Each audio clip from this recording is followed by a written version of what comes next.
I could be wrong, but I have a gut feeling we're gonna get this now. Or not now, but we're gonna get this today.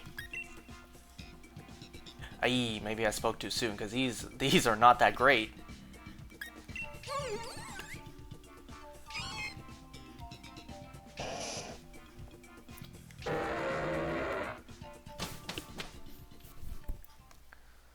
So, couple things.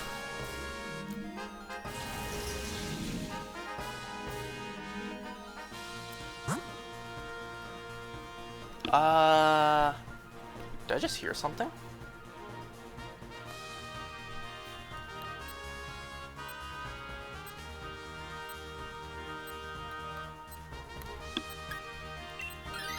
Wait, I think I see two ground types on the right side.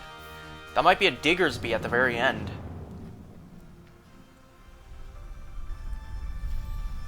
Okay, first, there's this movie trailer that came out that I completely forgot to mention for a couple weeks now. The Coyote vs. Acme trailer came out. Yo, it is so refreshing to see this kind of filmmaking again, where they mix animated 2D along with live action. It has been so long since we've seen something like that. You know what? No, I'm gonna save the grass moves for the ground types coming up. And wasn't this film on ice for a while? Wasn't this the film that couldn't find a distributor but was complete? Wasn't this film that a couple years ago? I think WB, Warner Brothers, they finished this film, but then they canceled it for a tax write-off or whatnot, but there was still hopes for it releasing. Just they needed a distributor. So hey, this is great! All the people who worked on this film put their heart and soul into this project. They can actually see people enjoying the fruits of their labor. That's great! I'm gonna be checking it out. Oh, you know, it has been so long since I've seen anything Looney Tunes. The last time I saw something Looney Tunes was the Looney Tunes show. And that ended a long time ago. Wasn't there like another Bugs Bunny show that came out? I don't know. I grew up watching the Bugs Bunny and Tweety Bird show. I grew up watching that, how crazy and hectic that was. But no, kids nowadays, they need all this stupid bubbly stuff, you know? I mean, look at me, I grew up watching that and I turned out fine. But no, Warner Brothers and the world now thinks that that kind of storytelling, that kind of humor is not acceptable anymore. I'll give them Pepe Le Pew, alright? I'll give them that one. That one is a little bit strange to do in today's climate. But everything else, the guns, the TNT, every now and then actually seeing characters die and then seeing their transparent, angelic soul ascending up or even go down sometimes. Man, we had it good back then. And then the Looney Tunes show, you know, that was grounded. I liked that. I like seeing all of our Looney Tunes characters in a suburban neighborhood. I don't know, it was fun. It was simple and fun, but it worked.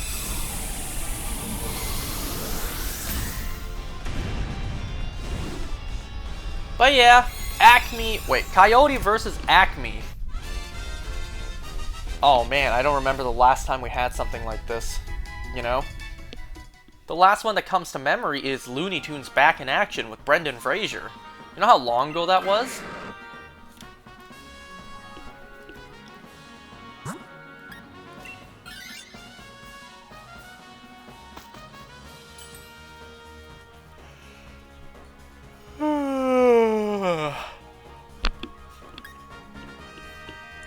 But Marowak's Bone Meringue is a physical move, isn't it? I'll take the Quick Claw, since I'm pretty sure Marowak is slow.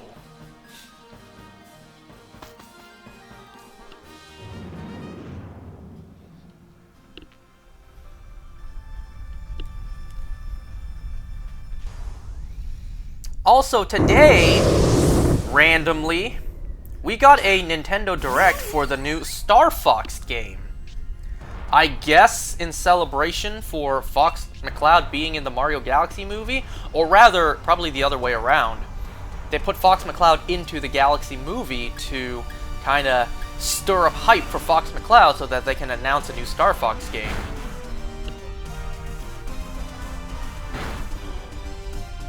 I don't know, the game looks interesting. I'm not gonna lie, the designs of the characters kind of freak me out. Especially Falco. They look uncanny. I like the more simplistic, cartoonish design that the Star Fox characters had. Now it looks almost realistic. It doesn't look right. Star Fox, and especially Falco, those two don't look right. Slippy and other characters like General Pepper or who else? Yeah, like, they kind of just don't look right. Aside from them, the graphics look great. I'm not a huge Star Fox fan, and can you blame me? It's not like Nintendo really releases anything Star Fox. They released like 1, maybe 2 games within the past, what, 2 decades? Can you blame me if I'm not a Star Fox fan? Because they just don't really release anything for Star Fox. I don't know, I, amongst others, wish Nintendo would give their other IPs some love. Star Fox, you know, it's got the, well, it's still got a pulse, let's say that. We don't see any love for Kid Icarus, we don't see any love for F-Zero, we don't see any love for the Mother series. It's mostly the big ones. Mario, Zelda, Fire Emblem, and almost sort of like, you know, borderline under the Nintendo umbrella, Pokémon, Kirby. Then again, not too much Kirby either.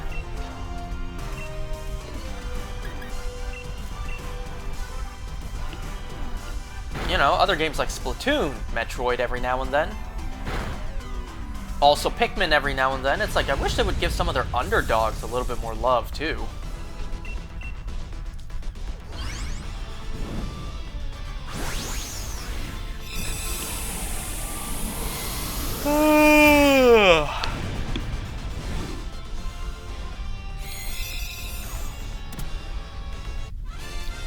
So, also a little bit of update towards my living alpha decks in Legends Arceus. First of all, I finally realized how hard it is to get an alpha Spiritomb. So, I gotta work on that too. Maybe I will cause myself more pain and try to get a shiny alpha. Before you say permutation, I don't know how to do that. I tried it, I just couldn't understand it. But if there was ever a time for me to learn, it would probably be for shiny alpha Spiritomb. So today, I failed a shiny. On purpose. Now, hear me out. So, on my map, I had 2 massive mass outbreaks. I saved the game before I enter the areas, so I can see what there is, and if there's nothing, I restart the game, and I go to the other area. So I had a massive mass outbreak in the Obsidian Fieldlands, and one of them had a shiny Munchlax. But before I actually caught the shiny Munchlax and saved the game, I wanted to see what the other MMO had. I went to the Coronet Highlands. I got a shiny Luxio, just randomly, not even from one of the clusters. I got a shiny Luxio, and then, from one of the reported outbreaks, a shiny Rhyhorn. And also from another one, I got an Alpha Elekid, which I still needed. So it's a no-brainer. I sacrificed the shiny Munchlax for 2 shinies and an Alpha I still needed. So, sadly, rest in peace to that shiny Munchlax. Its sacrifice was made in vain. Well, not... That's not right. Not in vain. Its sacrifice was made in favor of 2 shinies plus an alpha I still needed. I did the math too, just before doing this. I have about 60 alphas left I need to get. The number is definitely going down, but there's a reason that the alphas I'm still missing, well, there's a reason I don't have them yet, because they are pretty hard to get.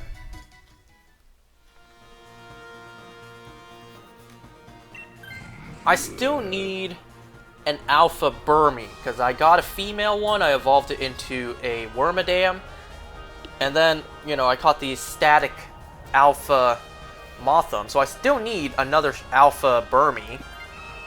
I need 2 alpha Cherubies, one to evolve into Cherim, unless I can get lucky and get an alpha one of that on its own. I still need alphas of, like I said, Spiritomb. I need alpha of Unknown. I'm not just gonna settle for any alpha Unknown. No, I'm gonna go specifically for an alpha Unknown letter A.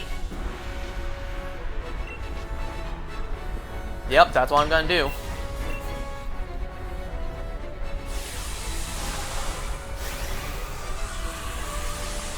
And if I really want to cause myself more pain, maybe one day I'll go for a shiny alpha Unknown A. We'll have to wait and see. I've always wanted to get a shiny Unknown A, but you know, Legends Arceus has shiny alphas, so we'll see.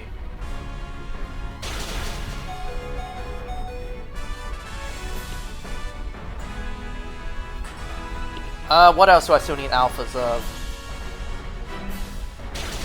Oh, right. So I mentioned before that I am lacking in alpha EVs.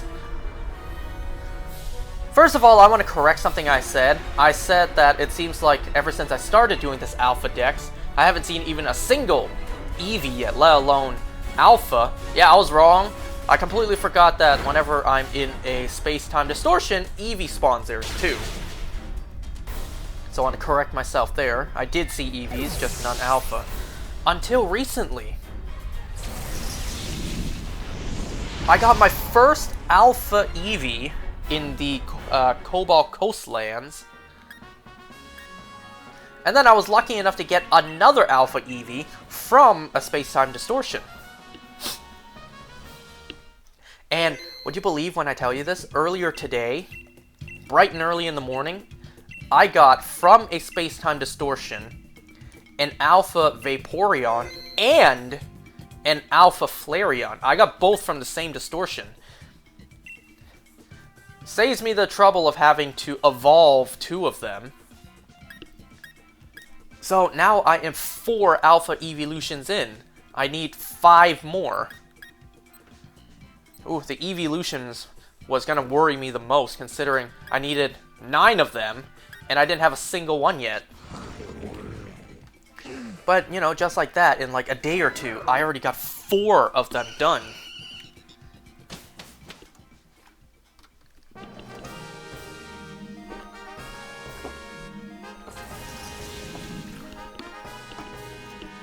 Thank God I'm not doing gender differences. I was about to, but then seeing how hard it was to do the alphas in this game, I'm just like, yeah, never mind.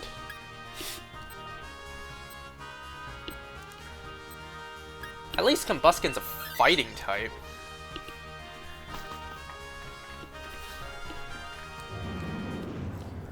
What else do I want to mention?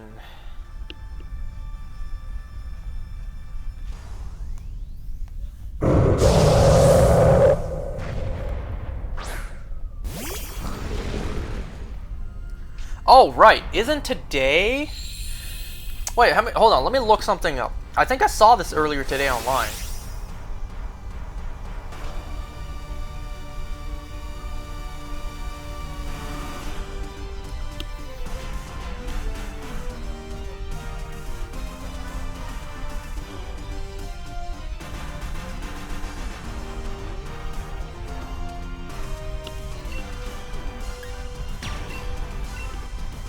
Yeah! So, I saw this. People were pointing this out today. 10 years ago today, 10 years ago, May 6th, 2016. 10 years ago today, Captain America Civil War came out in theaters in the US. 10 years ago, Captain America Civil War came out. Damn, I remember where I was 10 years ago when this movie came out. I was so excited to watch this film too. My cousin was here.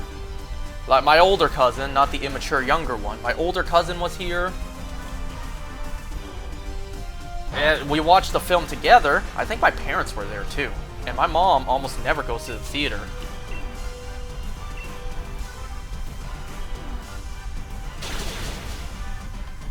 Damn, I was like, I just couldn't hold my excitement. I really wanted to watch this film.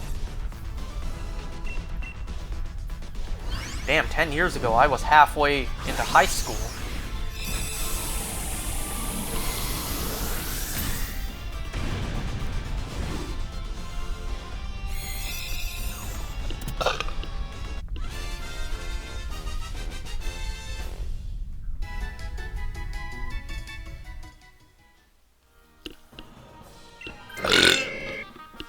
Ugh.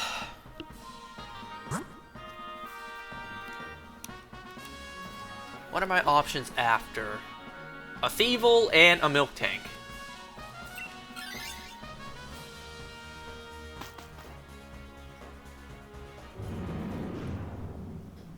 You know, when they announced the new Star Fox game earlier today, which basically looks like it's a remake of the original N64 game, which I guess is pretty cool. With updated, hideous-looking graphics for the characters. I was low-key expecting them to announce a couple of amiibo figures too, but thankfully they didn't. I say thankfully because, you know, money.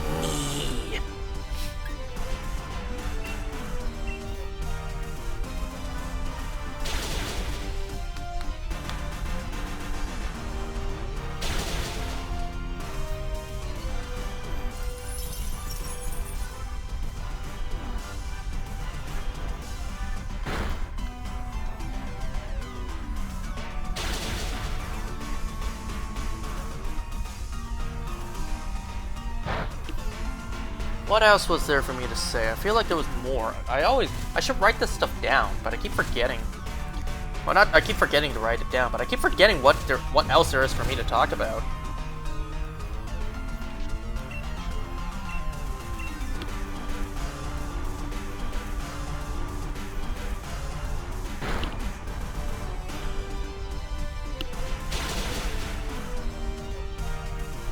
Anyway, so I guess if I don't remember anything else I want to cover,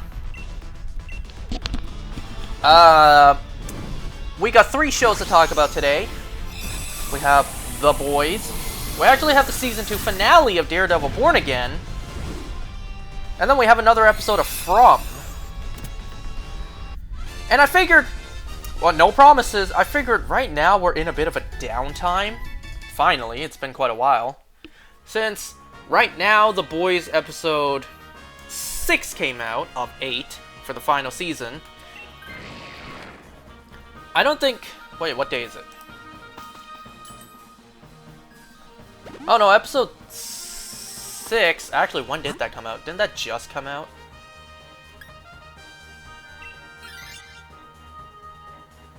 Was it today that the episode came out? No, I saw people talking about it like yesterday.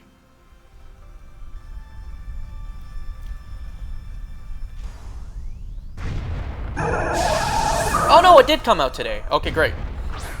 The episode came out today, so that means the next episode won't be out until a week from today. And Daredevil Born Again Season 2 is now over. Like, Season 2 ended with the most recent episode, so Season 2 is done. The only thing I still have episodes to watch right now is From Season 4. So because we're in a bit of a downtime right now, finally, no promises. Maybe next time I'll go over one of the many films I have yet to do. I still haven't gone over Ready or Not 2, Project Hail Mary. Man, I couldn't find time to go and watch Exit 8. I really wanted to. but then the new job just made that next to impossible. So I still have a couple of films I want to go over. So, no promises, maybe next time we'll go over one of the films. And if I am to go over a film next time, it would probably be Ready or Not 2, because, you know, I guess that came first.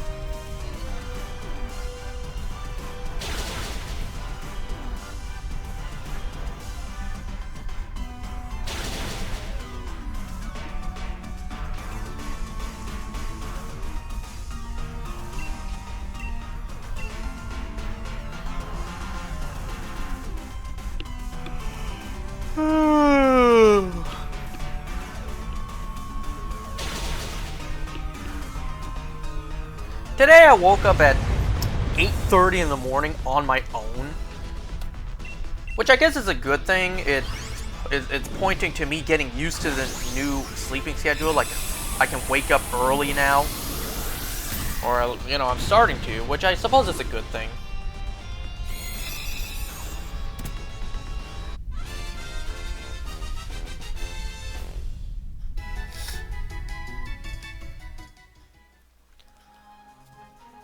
Come on, swap out the Vileplume, please.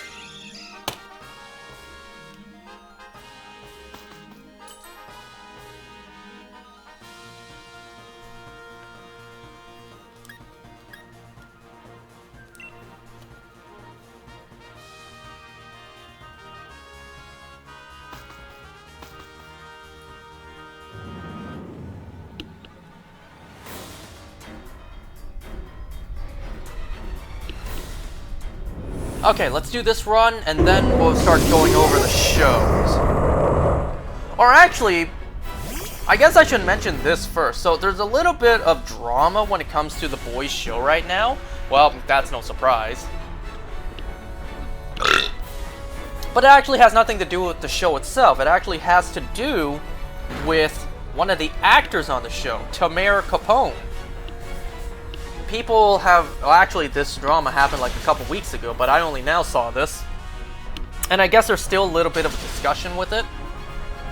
How before he became an actor, before he was on The Boys, he was in the Israeli military. Like, it was mandatory for him.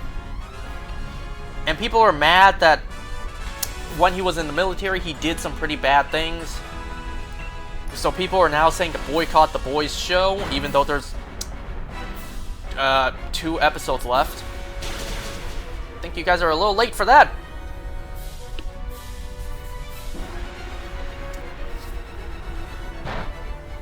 Me personally, so I don't know too much about this whole drama. My stance on this is, I'm sorry, but I don't care.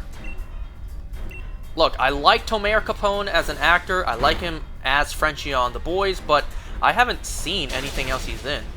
And unless, you know, he shows up in a project in the future that I just happen to watch, yeah, I don't know how much more I'll be seeing from him.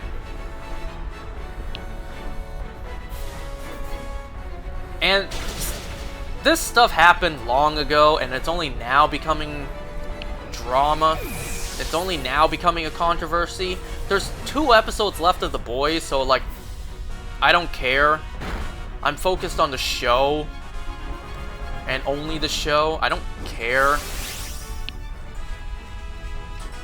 And I know this is a heated topic right now, given all the conflicts in the Middle East going on right now. And before anyone asks me what my view is on that, I'll be honest. I'm neutral. If I'm gonna be 100% honest, I don't really know what the conflict is about. Like, I never really looked into it, I never really watched too much news reports on it, so I don't really know what all that's about, so I'm neutral. I don't know either sides, nor do I take any sides. I don't really know what's going on there. I don't know if y'all have noticed, but I'm a guy who mostly focuses on TV shows, movies, and video games.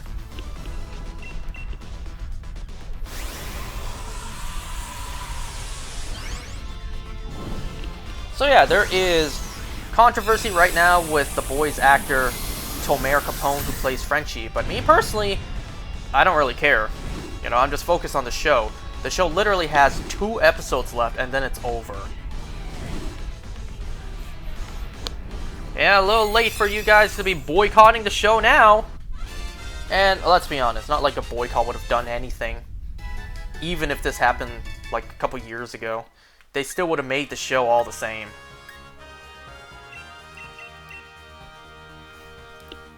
Okay, so enough babbling. Let's move on. Let's continue. So we have 3 things to go over.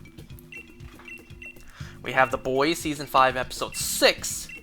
We have Daredevil Born Again Season 2 Episode 8, the Season 2 finale. And we have From Season 4 Episode 2. Just the 2nd episode in the season.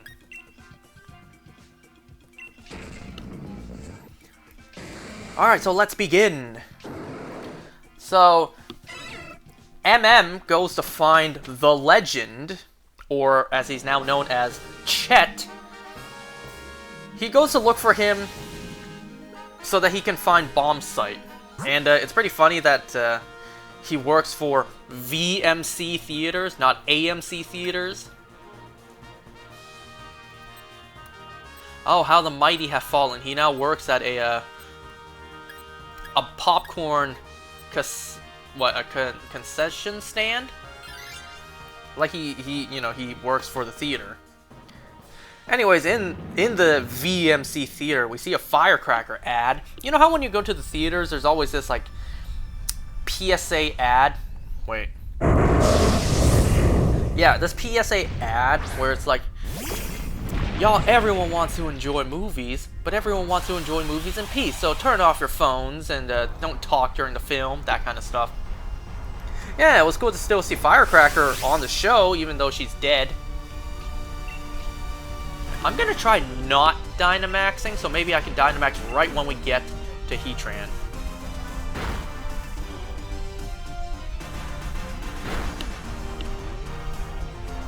Anyways, yeah, so MM finds Chet for information on where Bomb Site might be. We see that Sage and Homelander, they're watching a V1 test experiment. All the other ones have failed, and this one fails all the same. This poor guy gets injected with a test experiment V1 dosage, and he has blood spraying out of his butt. Oof. Pretty brutal. Anyways, the Deep shows up. He finds out that Firecracker is dead. Could be you, Deep, if you don't play your cards correctly. Anyway, excuse me. So Deep gets told to do a PSA that some pipelines in Alaska are safe. Sage even tells him, like, just spin it as the fish loves pipelines. Actually, no. Fish and sea creatures hate pipelines. But yes, anything for Homelander, of course. Damn, I kind of feel bad for Chase Crawford, because he plays a character who is such a cuck. You know, I also saw this interview. I forget which interview it was, because the Boys cast do so many interviews for the final season. In the interview, Jack Quaid said that he has yet to work with Chase Crawford. And it's like, huh, I guess. When was the last time we saw Huey and the Deep on screen together? The last time I think we may have saw that was when they plowed that boat right into the whale. But we never actually saw Huey and Deep interact. Why didn't I go that way? Oh wait, maybe that poison is good too. So it's like, yeah, I guess Jack Quaid never has worked with Chase Crawford on the show. You know, The Boys is pretty much 2 shows in one. You have the Vought side with Homelander, and then you have, well, The Boys side. It's literally just 2 shows in one. Ooh, Sudowoodo, that's not bad. What'd you miss? Not much, we just started. Anyway, so Sage claims she can't recreate the V1 formula, but I like this detail. Even Homelander calls her out on that, because he was saying, no way Frederick Vought was smarter than you. So I like that Homelander even was able to point that out. You just got home from losing Yu-Gi-Oh! Oh. You know what'll cheer you up? Me finding a shiny. Hopefully.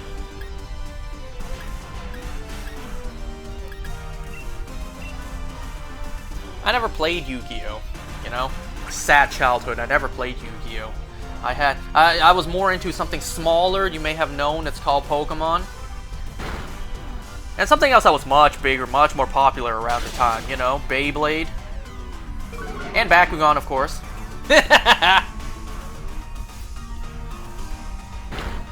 Anyway, so Butcher is planning to use the virus now on Homelander, but obviously Huey wants to wait. He wants to think, he thinks, what if we do find V1? We can wait and maybe use it to save Annie and Kimiko first. MM comes in with Chet, and he basically tells them, to find Bomb Site, they need to first find Golden Geisha. Anyway, so the team splits off. Everyone but Huey and Annie go to find Golden Geisha.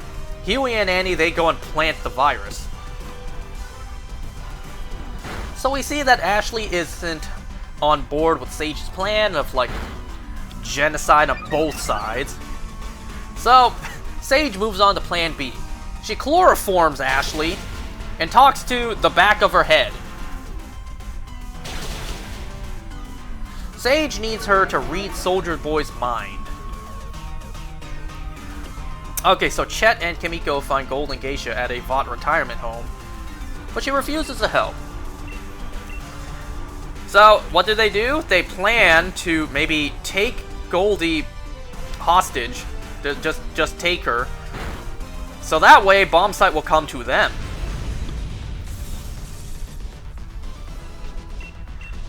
We see Noir is watching Deep's PSA on the pipeline, and he isn't happy. We know the rivalry between Deep and Noir.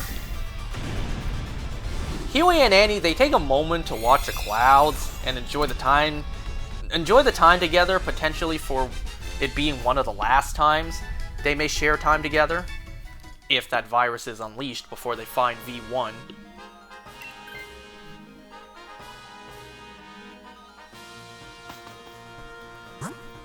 Alright, so Sage, she enacts her plan for Backhead Ashley to read Soldier Boy's mind. Soldier Boy comes in, and he almost gives off a feeling that he wants Homelander to find V1.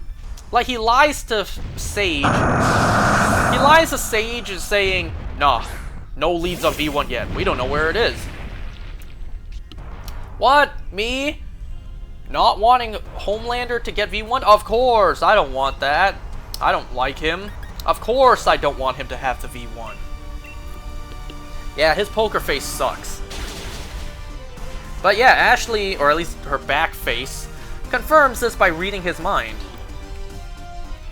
So, because of this, Sage has to go to phase 3 of her plan. Or at least like a plan B. We also do see old black and white footage of Bomb Site in an old ad for like a weight loss pill for women. Now, I can't be the only one who started to notice this, because I'm not. I've even seen people online point it out. So far, Season 5 has just been building up to Vought Rising. Season 5 has just been building up to the spin-off prequel. Yeah, that was very apparent in this episode. Anyway, so the boys, they drug and take Goldie. The other Elder Soups attack, one with a long nutsack. Pretty funny joke where Butcher's just like, hey, this one's for you, MM. Given his history with love sausage. Anyways, they fight, and then Butcher almost chokes the dude out with his own nutsack. Homelander and Soldier Boy go to a location. No bomb site, but they do see a lone laptop. Homelander opens it and he just sees footage of himself and Stormfront fucking. How is there even footage of that? Yeah, Homelander and Soldier Boy, they argue over Stormfront. They both loved her. I don't know. Once again, I've never seen a love triangle like this before. Not only is the person of interest dead, but it's a father and son. I gotta admit, this is a first for me. Yeah, Homelander knows that this is a setup by Sage.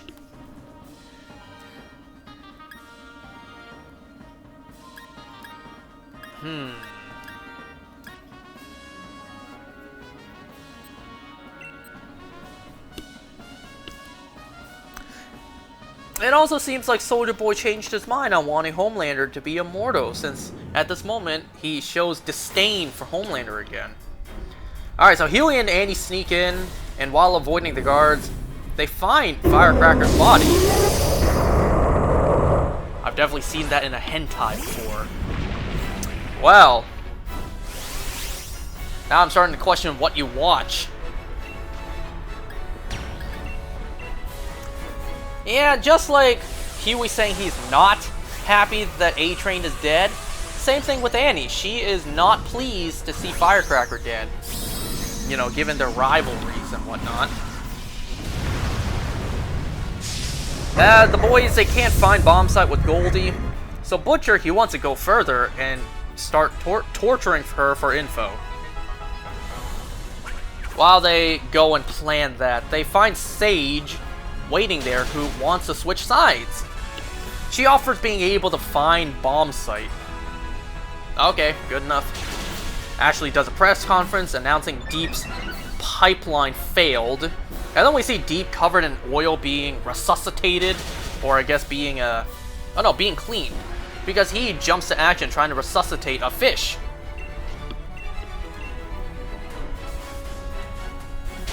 And then the fish, I think his name was Jeremy, he just goes like, "We know it was you, Deep. It's your fault. You did this to us."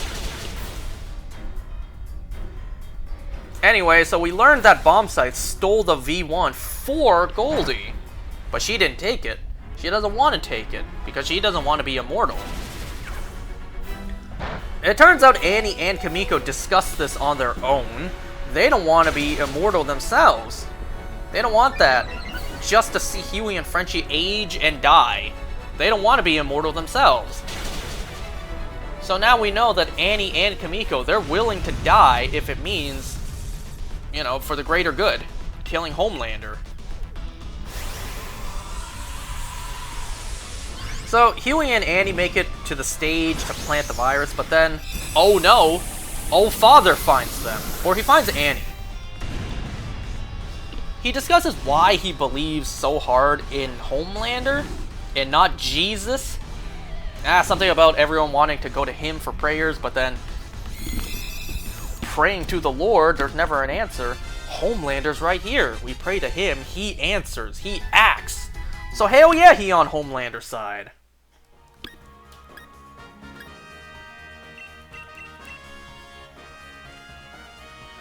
He knows that Annie didn't come here to talk, so they fight. He kind of has, like, Black Canary powers.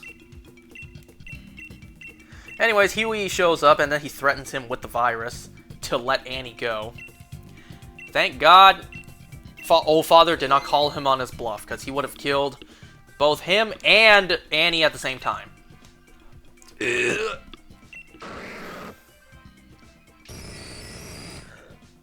So, we see Deep, he's pretty upset over the fish in the pipeline.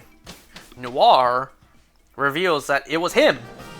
He flew to Alaska and punched a hole in the pipeline as payback for Adam Burke. As the Deep retaliates by trying to choke him. Noir, he tries to free himself, so he takes out one of his knives, but then Deep grabs it and stabs Noir right in the neck. He actually kills Noir. There's another character gone. Yeah, Deep then realizes, oh shit. What have I done? I'm a goner for good. Again, I'm really starting to worry because we've mostly just seen VOT characters die. We have yet to see any of our characters on the boys' side die. You know, me personally, I would love for all of the boys' side... What? For our characters on the boys' side to live. I want all of them to have a happy ending, but I kind of don't get the feeling that's going to be the case. If at most Butcher dies, then I'll be fine with that, but it's like, I don't want to see MM die. I don't want to see Frenchie or Kimiko die.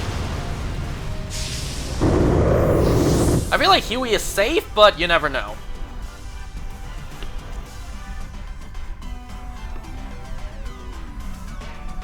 Anyway, so Homelander, he does visit Chet at VMC Theaters, wanting to have a little talk, because more than likely Homelander saw the retirement home footage and thinks Chet is working with the boys.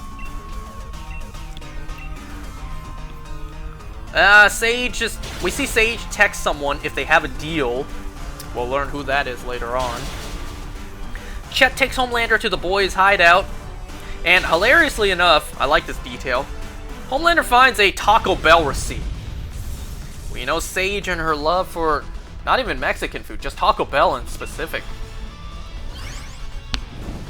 Homelander, he doesn't really know what's going on anymore, so he prays to Madeline Stillwell for answers.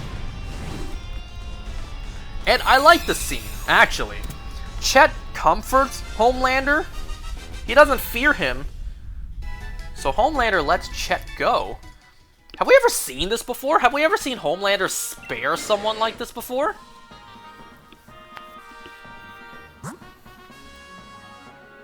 You know, it's not even like the scene where Ulysses Claw lets that one guy go, and then as he's running away, he just shoots him in the head, in the back. Like, no, he actually lets him go. I don't think we've ever seen Homelander do this before. Yeah, but during their conversation, while comforting him, Chet does let slip that Goldie wears a VOT alert necklace, and calls for it to be tracked. Kind of like an elderly life alert, but a VOT alert necklace. Anyway, so they're holding they're holding Goldie hostage, and Bombsight actually does show up. They convince him to hand over the V1, which of course he has it. He has it on his person, hoping to give it to Golden Geisha. Yeah, they almost convince him to hand it over, but he starts attacking instead.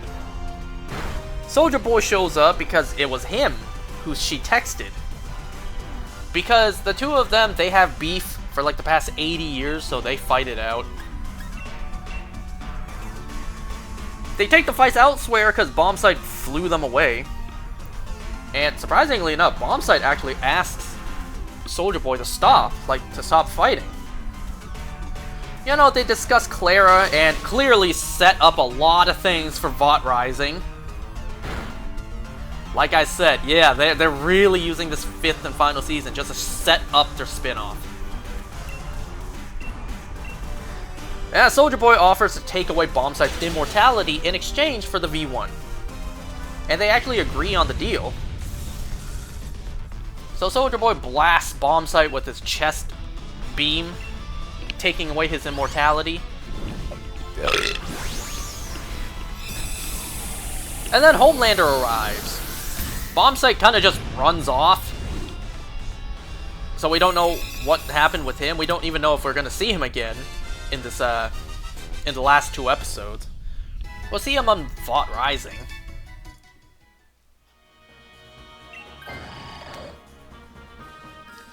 So yeah, Homelander arrives. Soldier Boy seems hesitant at first, but he does hand Homelander the V1 because it's what Stormfront would have wanted. Damn, imagine this for a moment. Imagine if Stormfront was still alive and then found out that Soldier Boy was alive. Would she love father or would she love son? Well, sadly, we'll never know. But yeah, Soldier Boy does hand Homelander the V1. And that's something that even Sage didn't expect. Sage was fully confident fully confident Soldier Boy would not hand Homelander the V1. So now they're fucked. Homelander got his hands on the V1. He lasers a wound onto his own arm and injects himself. And then we see the V1 work in his systems immediately. He fires off these extreme heat visions directly into the sky, like just showing how much more amplified his powers are. And that's the episode. Homelander got his hands on V1.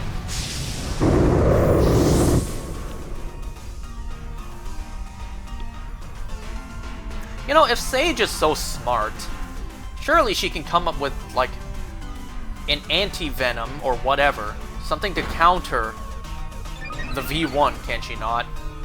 If she created a freaking cure for cancer, surely she can come up with a virus that actually could kill the V1 in their system, right? Smartest person alive, my ass. I don't know, am I the only one who's underwhelmed by Sister Sage? She claims to be the smartest person, the smartest soup, but like, we don't really ever see her use her noggin. Like, she just has this ridiculous plan to pretty much cause worldwide genocide so that she can read in peace. I don't know, you kind of don't need to be a genius to come up with that plan. I don't know, like, if she's the smartest person, why doesn't she build gadgets, Dr. Eggman style? That would have been cool to see. Like, imagine if Sage had her own, like, production factory and she can generate any weapon she wants. Weapons that, you know, comic booky can literally do whatever. I mean, is that really out of the realm of possibility? We have people with superpowers in this world. But whatever, that's the episode. Homelander got his hands on V1, and now he is immortal.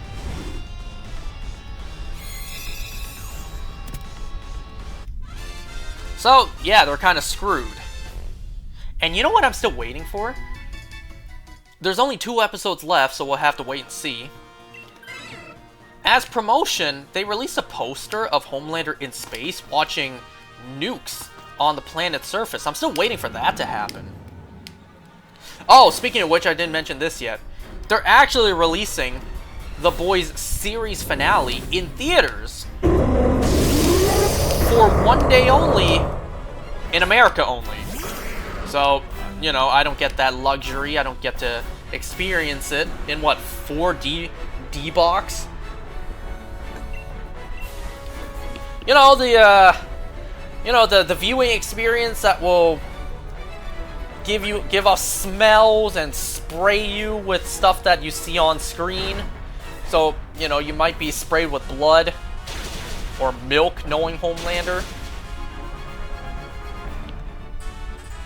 I don't know. It's cool that The Boys is big enough to where its series finale gets put onto theaters for one day only. But too bad it's America only. We don't get that luxury here.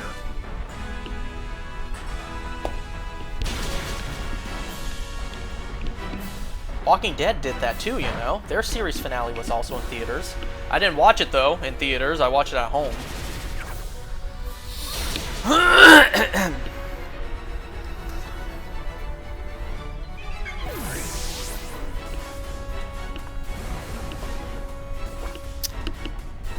So yeah, there you go. We have 2 episodes left of The Boys. Thankfully, I watched the show super late, so I didn't have to wait years and years for new seasons. I pretty much got to watch the show, like, all in one go. When did I even start? I started when... Did Season 4 even come out when I started? Or was that just airing? I forget, but I joined when Season 4 was the latest season.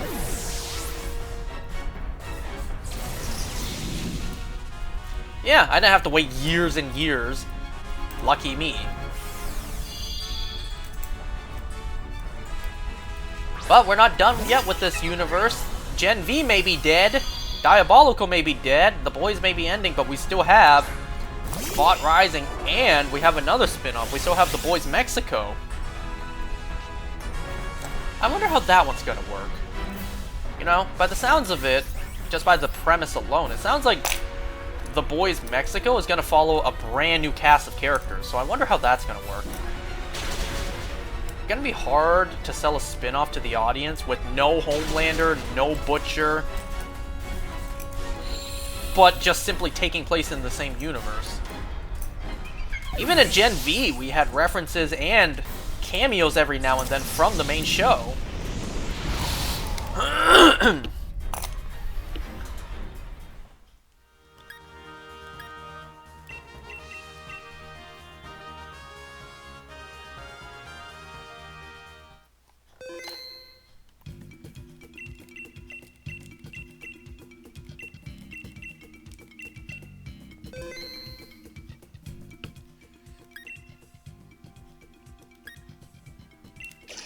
Okay, so, up next, Daredevil Born Again, Season 2, Episode 8, the season finale.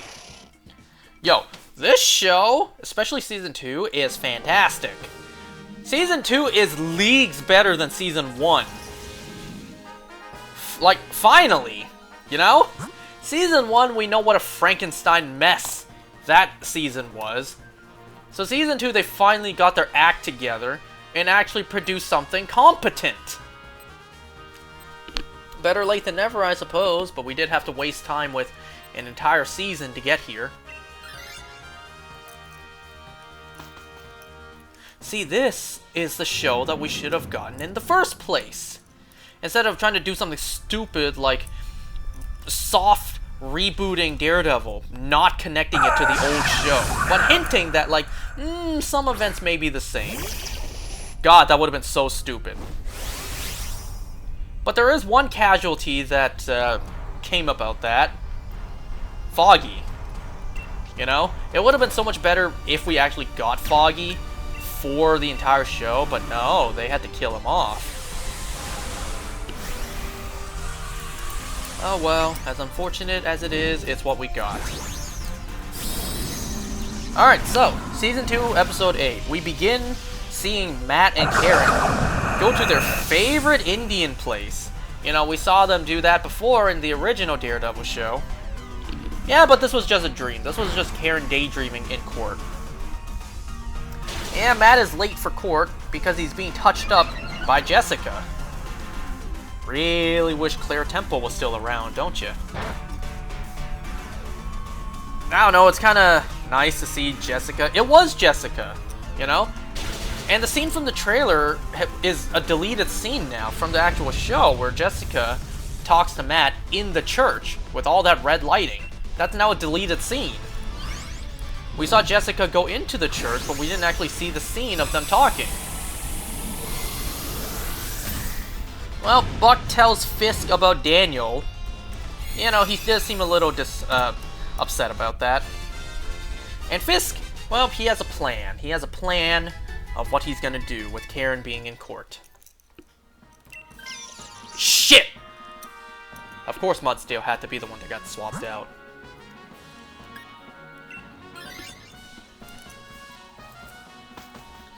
Alright, so, Matt shows up in court, which is actually the first time that we see him and Heather interact since Season 1. So we see, quote-unquote, Bullseye set up a sniper right outside the courthouse with Task Force.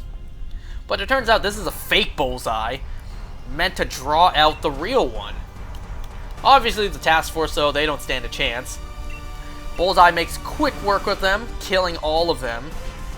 And, well, they set up a sniper perfectly for him already. So now the real Bullseye just has to wait. You know, a part of me was thinking, if this plan was just to draw out the real Bullseye, why did they even load him? Why did they set up a real sniper and have it actually loaded? We learned that later in the episode.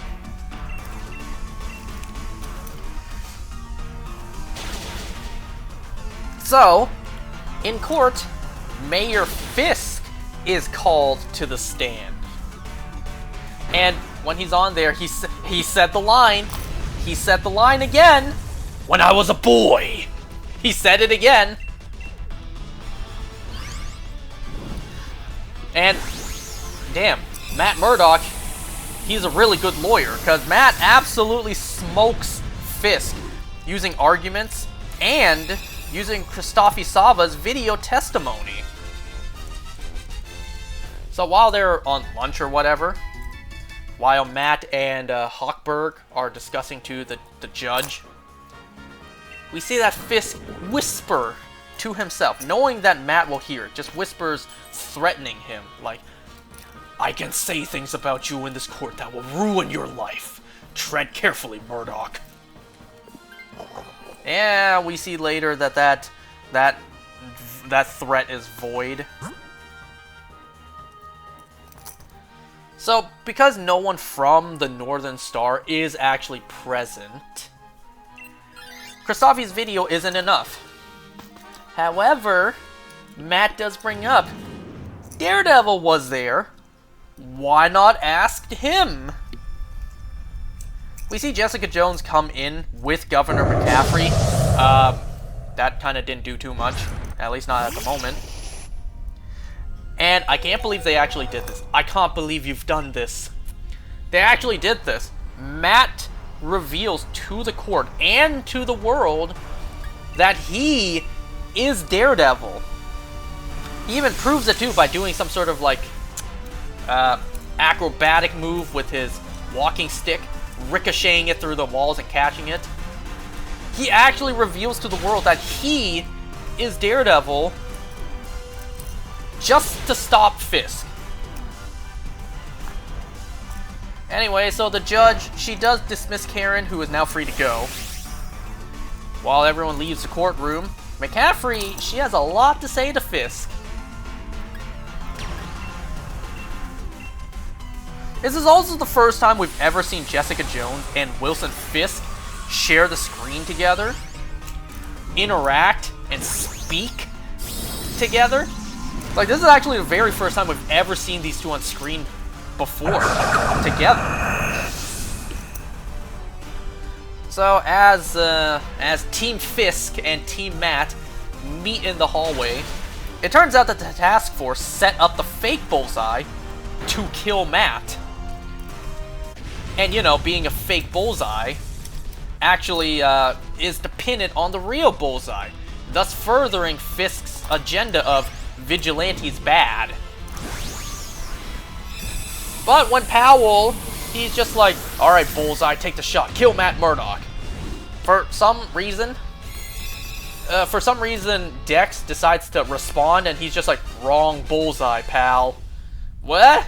Why didn't you just stay silent? Why'd you give that away? I don't know, that was stupid. So, because he idiotically alerted Powell, he knows that it's the real Bullseye up there. Oh no, he's not gonna kill Matt, he's gonna kill Fisk. So he screams, take cover, and then Buck actually gets in front of Fisk, taking the bullet for him. You were so close, man. You just had to keep your mouth shut. So now, because there's a shooting, the courthouse is in lockdown. And Fisk, he has a message to address New York. He's pretty much stirring a war. We also see BB, she also does a Fisk broadcast, not only revealing herself as the Fisk propaganda person, but she also asks the public to fight back. She's calling for the public to fight back as well. Even showing a picture of Daniel, who we know is dead. I like that character too. So, Matt suits up. Fisk orders Matt and Karen not to leave alive. So we see Cherry, Mahoney, and Angela, as well as others, lead the protesters outside the courthouse. Powell orders for Cole to shoot them, But, you know, Powell goes a little bit too far, and Cole switches sides. He actually knocks out Powell and then lets the protesters into the courthouse.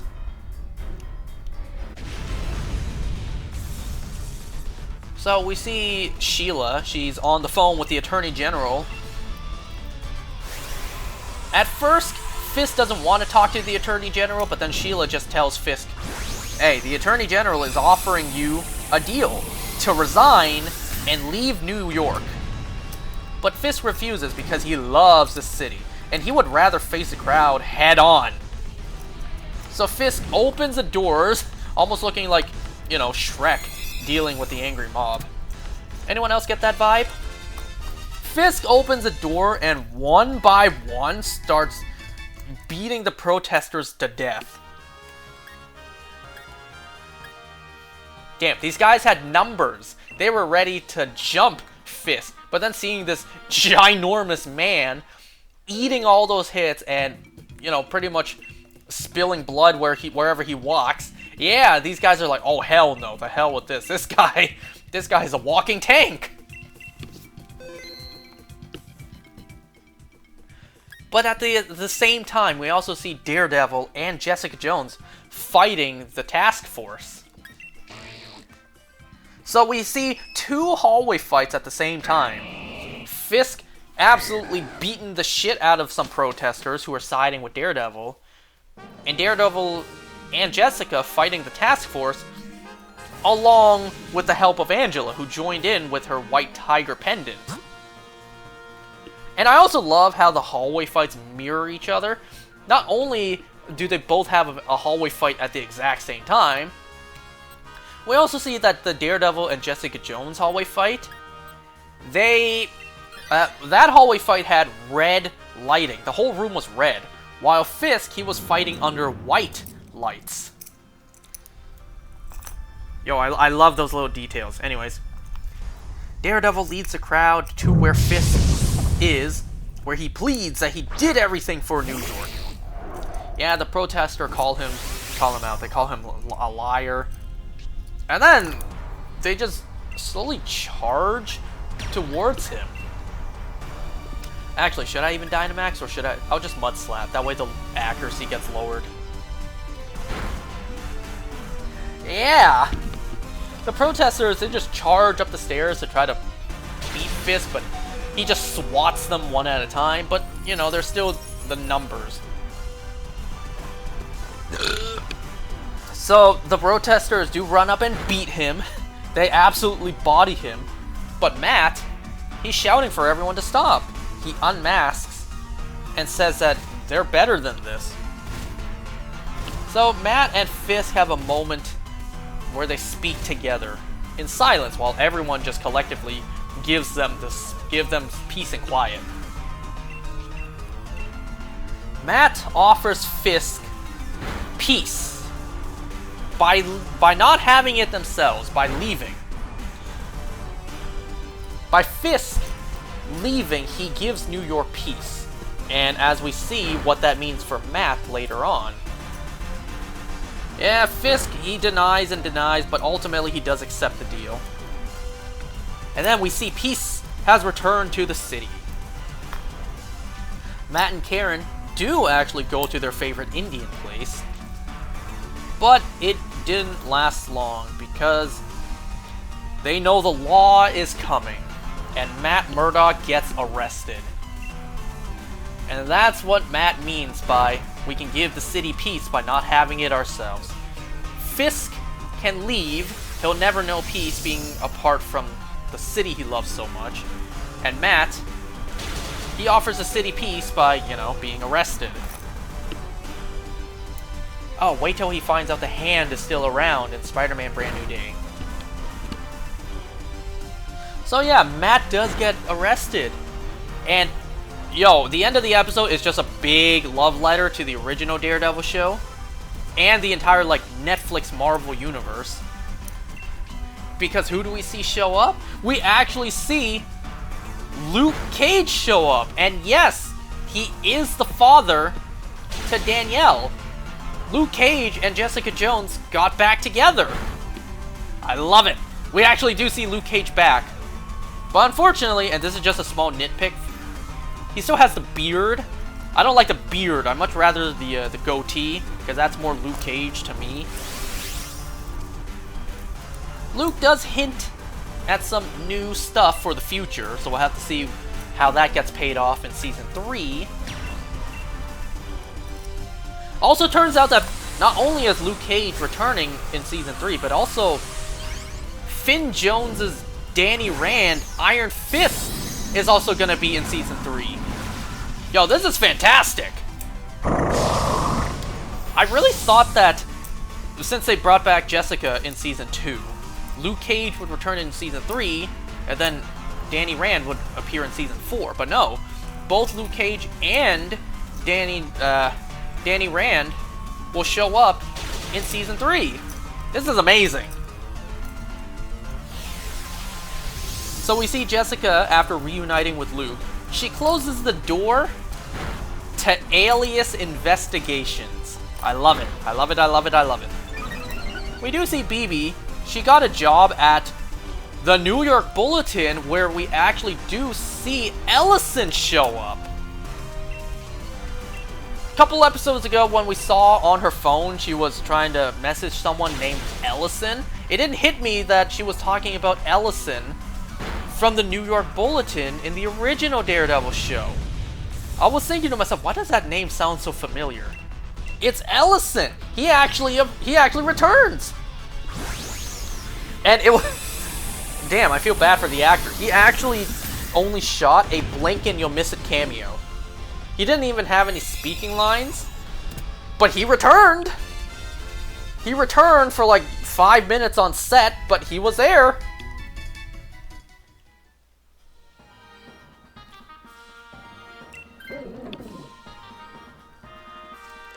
And while at the New York Bulletin, BB does see some of her uncle's old articles. I wonder if that was the article he wrote just before getting killed by Fisk.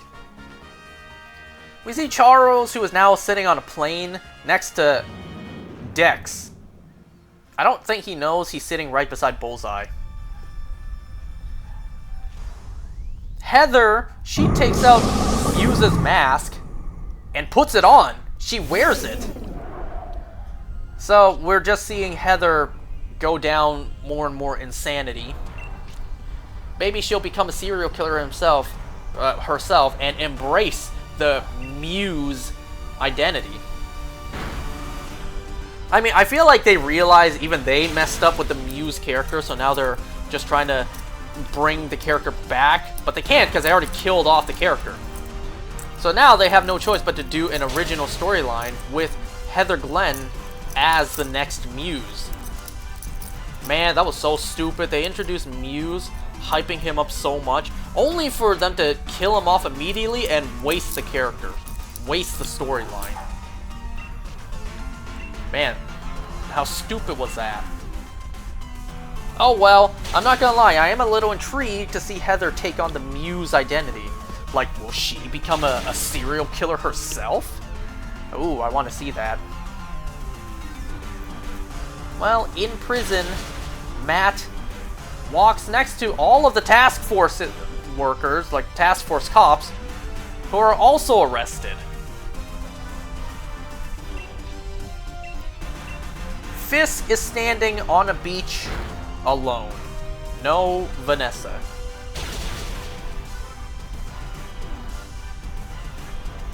And Matt in prison smiles as he gets locked up, knowing Fisk is gone, he did what he had to do, and he's made peace with it.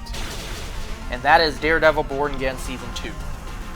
Fantastic! I loved Season 2 way more than Season 1. Season 1, while I enjoyed it for the most part, was bitterly disappointing. Finally, Season 2 got their grip back and actually gave us something fantastic. I enjoyed it very much. The season only got better as time went on. You know, I mentioned that Season 1, in my opinion, the first episode was a little weak.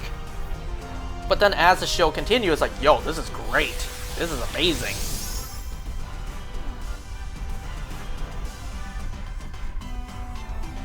And, you know, I finally realized why Powell looks so familiar. Not because I've seen the actor somewhere else, but because the actor kind of looks like Pierre Poliver. You know, the dude who was gonna run for Prime Minister in Canada? Like, he looks like him! Am I nuts? Powell kind of looks like Pierre Poliver.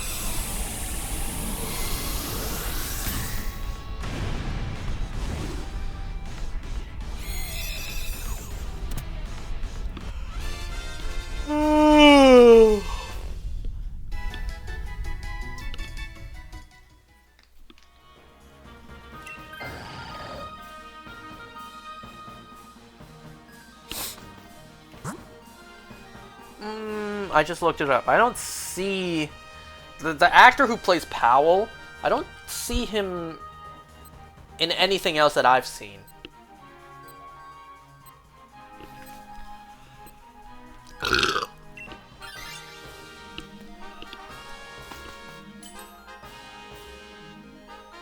He played a great, despicable villain, did he not?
I do have to wake up early tomorrow for the job.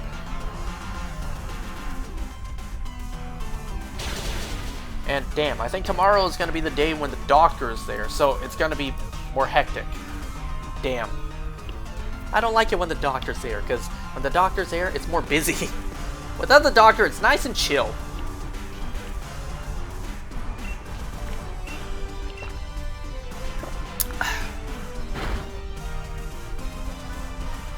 Okay, so let's quickly go over From Season 2, Episode 4.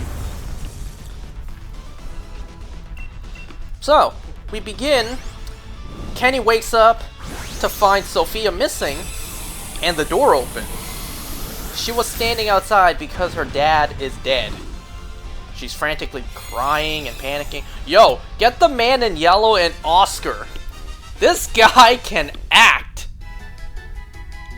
Obviously, you know, it's a different actress in reality, but still, like, in show, it's a different character putting on a performance. So, like, yo, get the man in yellow and Oscar. Get this man in some of those, like, I don't know, Christopher Nolan movies. Yo, the man in yellow can really put on a performance.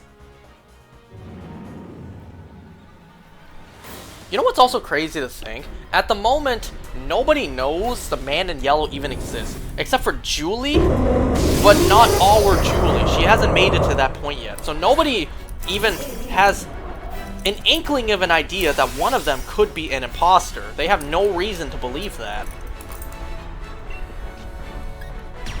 Oops. No.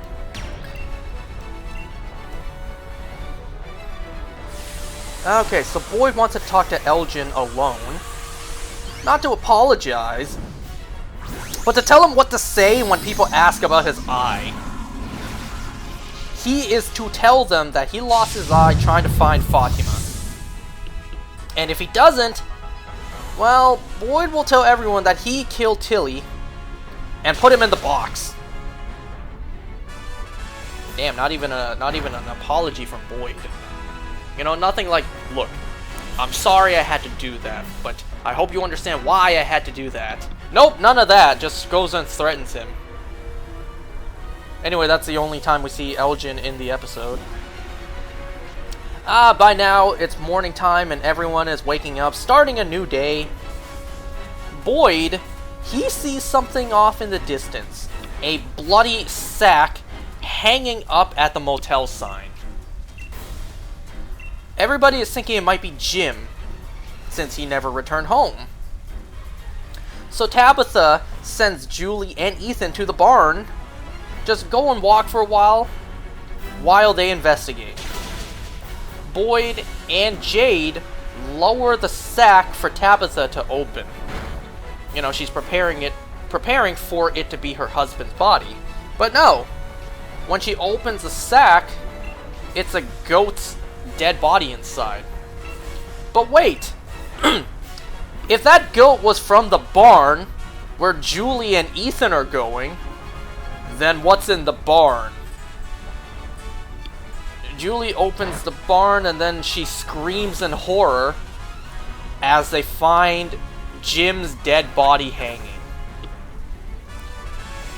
Wow, that was a pretty clever deception, I'm not gonna lie. There's also a message written on the walls. It reads, "Knowledge comes at a cost." So everyone is distraught. Tabitha is crying frantically because her husband's dead.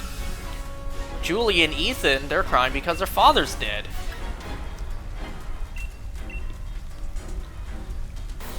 Kenny comforts Sophia by offering to show her around, and, you know, hey, let's get you a new pair of glasses from the storage, since one of the lenses are cracked. Ethan throws a tantrum because his dad is dead. He blames Tabitha, saying that it's because they fought. Yeesh, everyone grieves in their own way.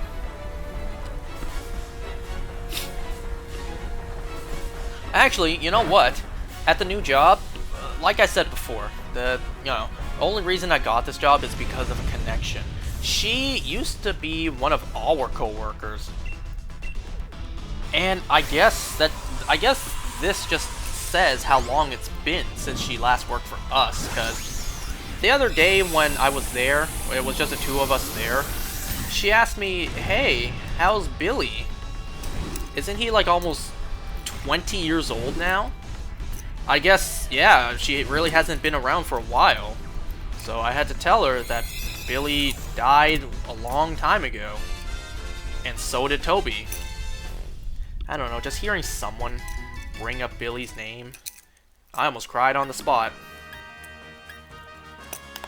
And I'm not gonna lie, is it bad if I say I like cried in my sleep last night, just dreaming about Billy again?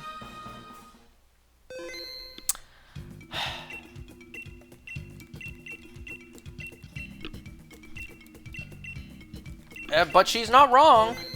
She's not wrong. Billy, if he was still here, he would be almost 20 years old. This year, Billy would be 19. So, wow, good memory. She's not wrong. He really would almost be 20 years old.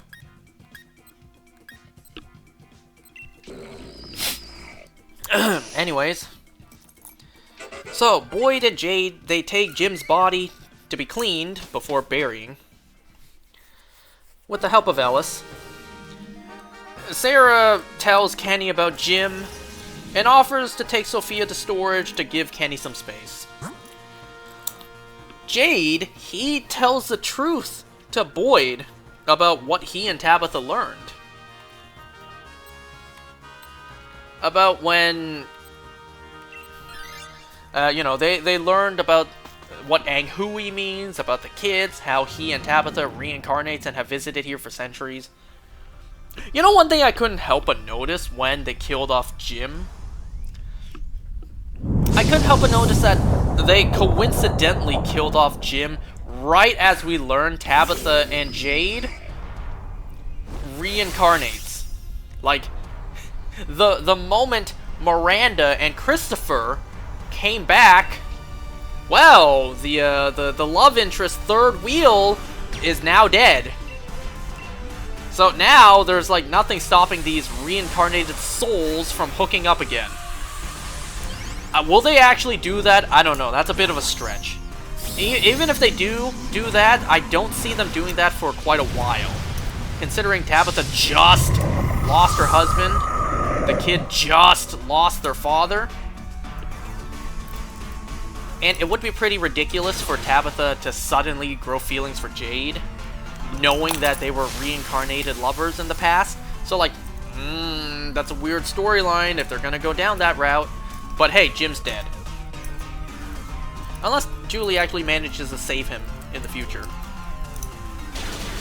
Yeah, Jade believes that they killed Jim because of them. Because knowledge comes at a cost. Boyd recalls what Sarah once said. If we push too hard, something would push back. Even Sarah's brother theorized that finding answers wasn't a good idea. Anyway, so Sarah takes Sophia to the diner where Acosta is. Julie ponders what Ethan said about changing the story. So Julie walks past Donna to go and talk to Randall. She wants Randall to go back to the ruins with her because she plans to save him, to save Jim. Gee, it's almost like I just discussed this storyline with Kentaro wanting to save his father. Tabitha is trying to clean the words in the barn. Jade comes in. Jade tried to explain their memories are real. They have to be real because of this message. But, you know, Tabitha is kind of not in the mood to hear this stuff right now. In fact, she's cold and mean to Jade, but it's only because she's grieving. Acosta gets up, says, fuck this. She has a plan. She takes the ambulance. Well, Christy joins. Like, Christy and Marielle, they frantically try to stop her. But Christy, she just enters the ambulance to tag along with Acosta. Yeah, so anyways, Acosta floors it and drives off with the ambulance.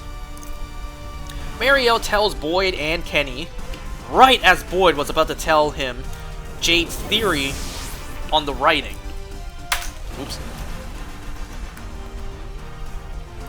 Sarah takes Sophia glasses shopping, which isn't how that works. You know, because a lot of people have been here and a lot of people have died, they just keep all of their belongings in storage, and a lot of people's pairs of glasses are in storage.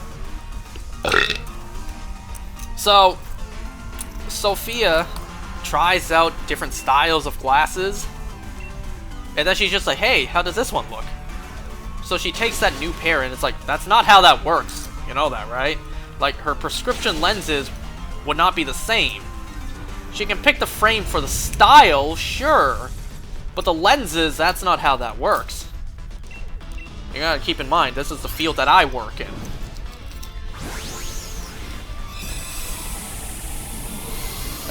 Anyway, so they talk and then they go get some food. We see that Sophia, yeah, we know that she's an imposter.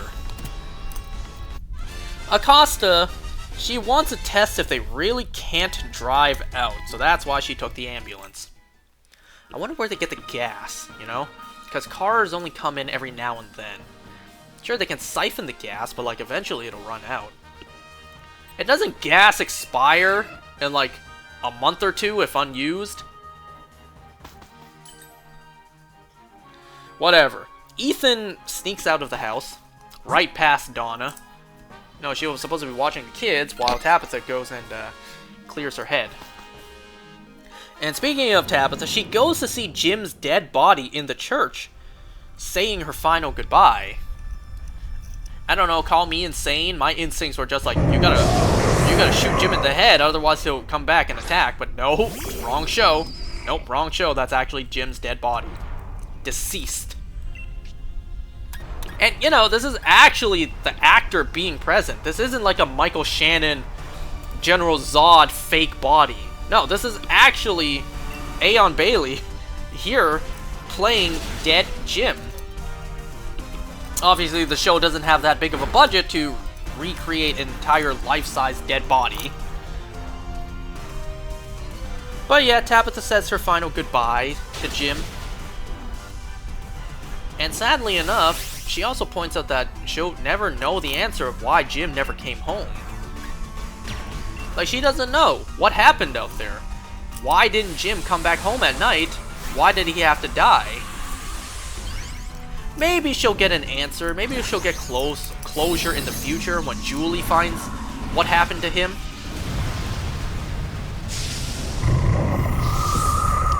You know what's interesting about Jim's dead body, though? We saw the man in yellow completely tear his throat out. But when our characters found his dead body in the barn, his chest cavity was emptied out. He had a big gaping hole in his chest cavity. So the monsters, they not only strung him up, they not only killed a goat to be a red herring, but just for fun, they also hollowed out his chest cavity. Just for fun. He was already dead. They did that just for fun. We've already established that these monsters, they don't kill for food, they kill for the love of the sport.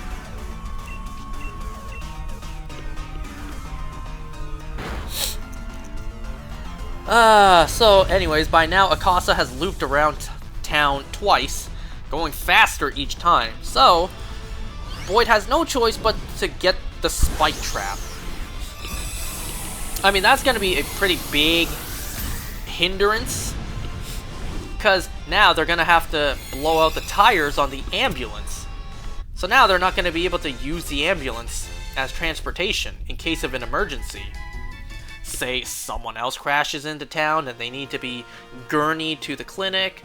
Say a monster gets into Colony House and they need the ambulance as transportation to one of the houses. Like, you know, that's another resource gone.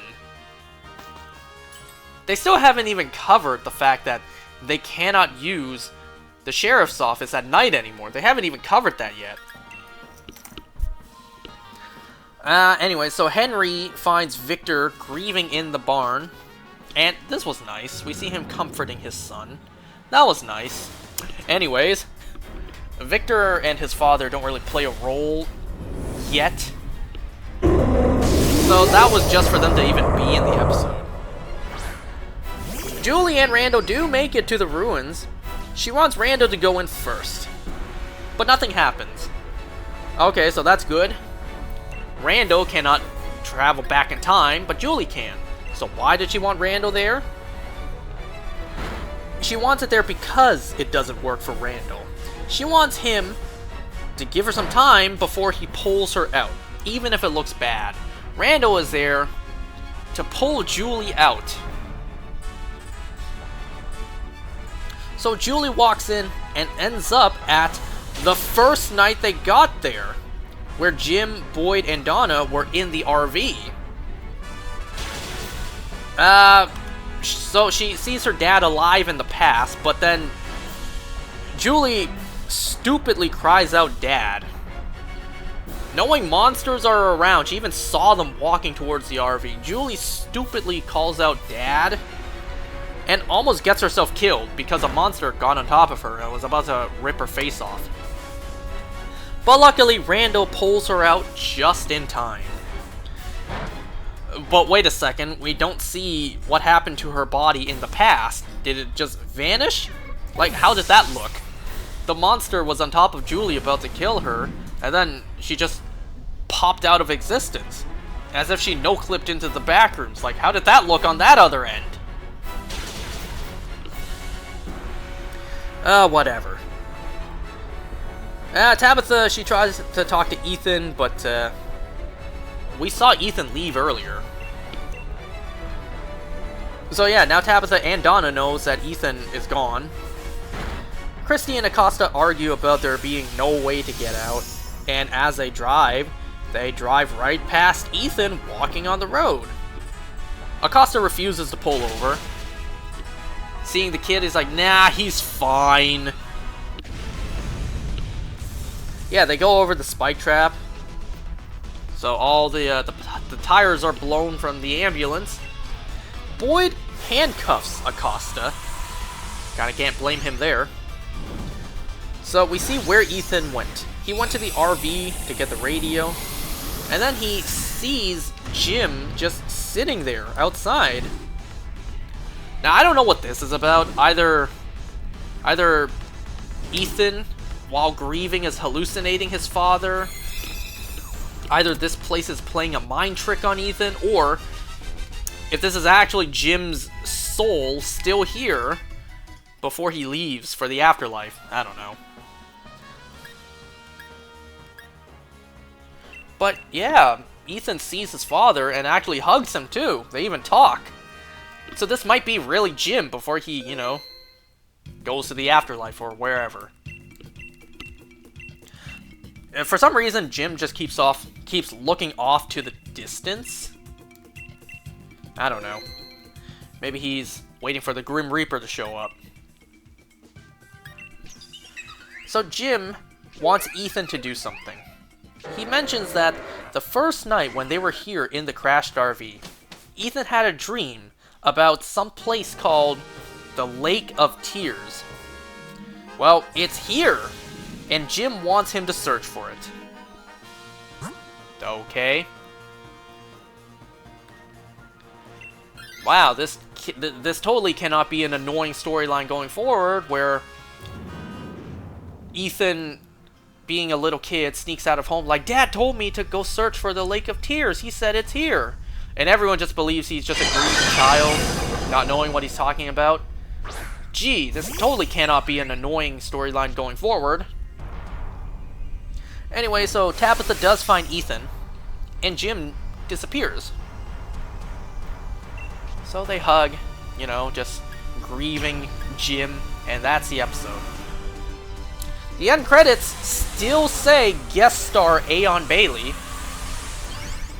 So this might be the last episode we see him in, if he's really a guest star.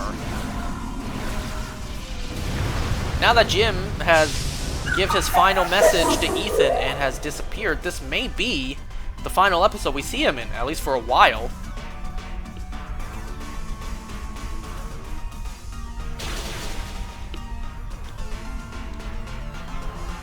But there you go. 3 shows covered.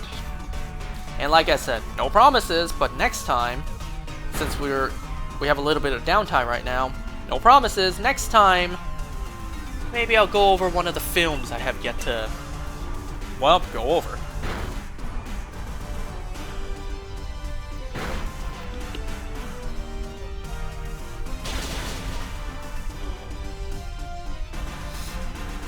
Oh, you want to know something I heard?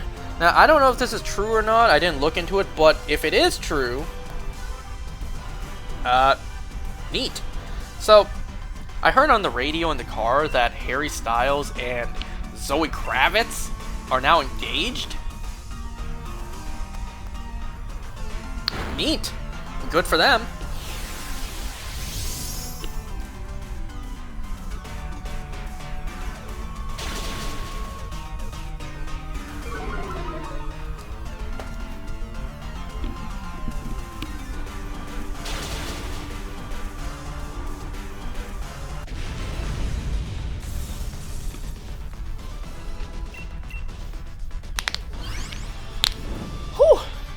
How you guys doing out there? Y'all doing good?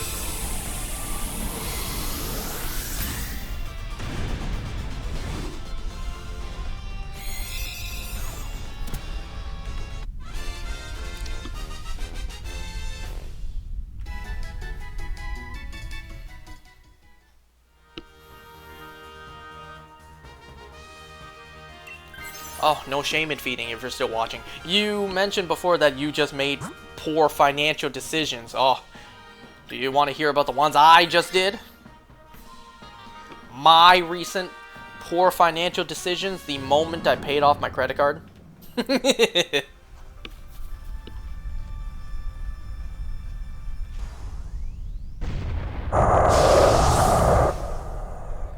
I bought these Splatoon amiibos I had yet to order. I don't know why, but if I bought them off of Walmart instead of like Best Buy or even the Nintendo store themselves, I save, what was it, 9 cents? I know, right? 9 cents. Wow. But hey, in my defense, keep it up and eventually that 9 cents will add up. 9 cents. Not even 10 cents. Not even a dime. 9 cents. Because for some reason, buying the amiibos on like Best Buy or Nintendo store, they're like $29.99. But off of Walmart, they are $29.96 for some reason. And you know what? I'm not going to question. Hey, I save even the teensiest bit of money wherever I can. I may as well, right? I have no reason to buy it specifically off of Best Buy if it means I save 9 cents if I buy it off of Walmart.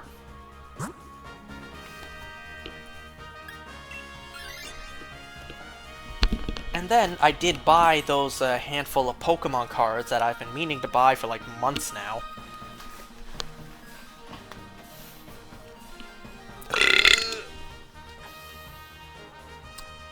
Oh, you want to know something? Remember that Van Gogh Pikachu card I mentioned that I may or may not get graded? Probably not. You know, it's like I got myself a Schrodinger's PSA 10. It might actually be a PSA 10, it might not be, but in my eyes it is, even without getting it officially graded, so I do and don't have a PSA 10 at the same time. Schrodinger's PSA 10. Well, it turns out my friend who also bought the Van Gogh Pikachu card, he actually got it graded, and he actually does have it PSA 10. So, he actually does have a PSA 10 Van Gogh Pikachu card. And he told me it goes for like $4,000 online. He said that he'll wait to sell it, if he does sell it, and maybe one day he'll sell it and use that money to buy a car. A car! And I was just jokingly saying to him, yo, wait until you're 60 and sell that card so that you can retire. Imagine that, retiring because you sold a Pokemon card.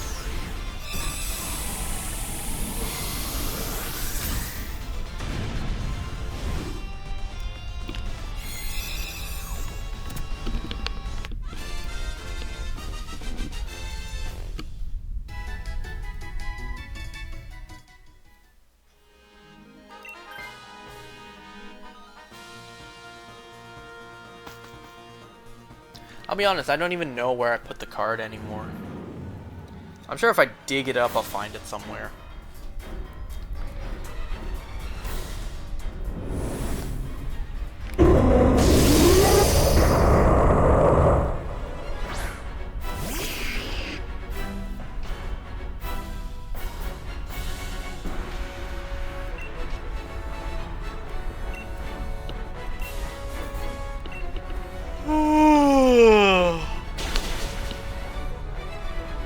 I don't know what Marshtomp specializes in, and I don't know what Heatran takes more damage from.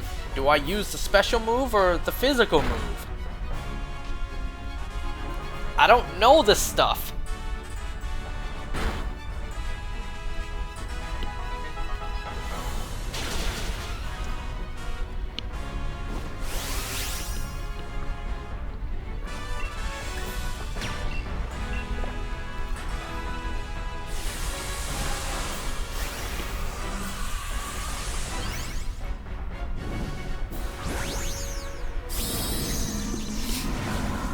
Oh, give me a second, I'll be right back.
Ugh. Tell me why I woke up at 8:30 this morning on my own. No alarm, no anything. I mean, I suppose that's a good thing. I'm getting used to waking up early. But on my day off, when I was given the chance to rest... I did take a nap in the afternoon, though. I know John Bernthal does not like napping.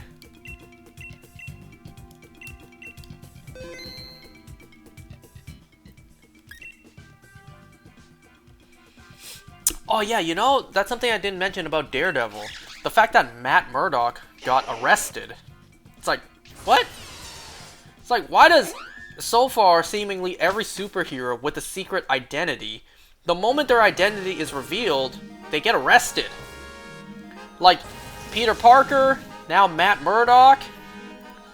It's like, damn, you guys don't arrest actual criminals, but these hero vigilantes, the moment you know their identity, you know where they are, you go for them.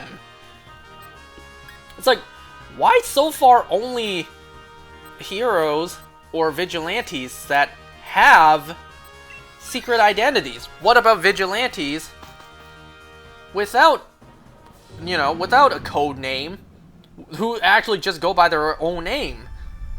Or what about people that you do know the names of? You know?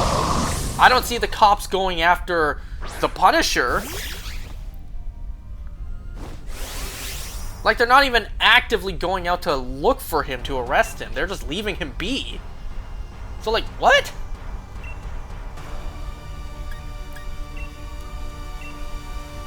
I don't know, man. It's like, why arrest Matt, of all people, when you can arrest... you could have arrested Fisk! But, whatever, you know? Well, I'm sure Agent Cleary of Damage Control would love to arrest people like Matt Murdock. I don't know, imagine... Wait a second. I also saw people online questioning, yo, where was Spider-Man in all this, right?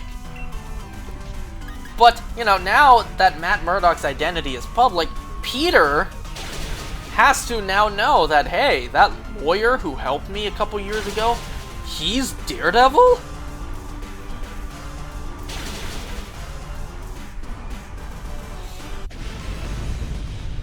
And, I don't know how I feel about Daredevil's identity being revealed, because, you know, there are certain characters that you just don't want the world to know their identity. That's just the beauty with the character, that the world doesn't know their identity.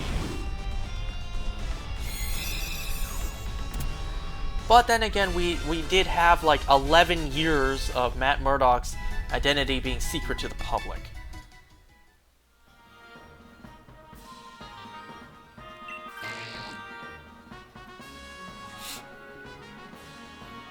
This team sucks so far.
Well, I got nothing else to say.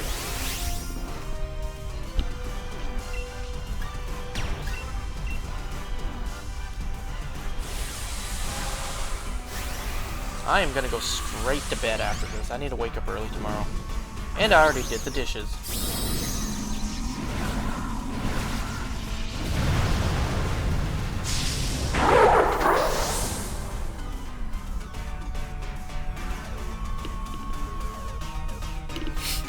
That's why I started late tonight, because I was finishing up the dishes.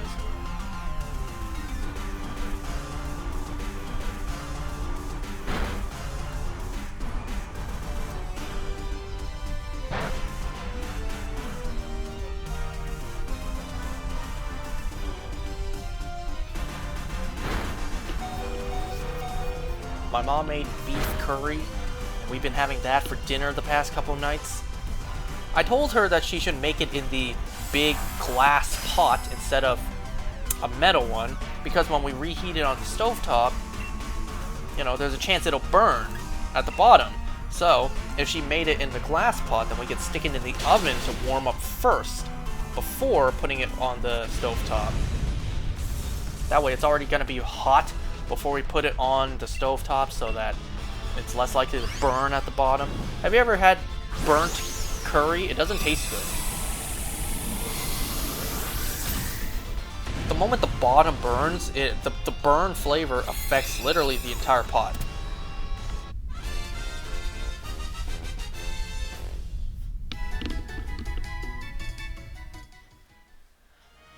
I have a 50-50 of something bad swapping for this.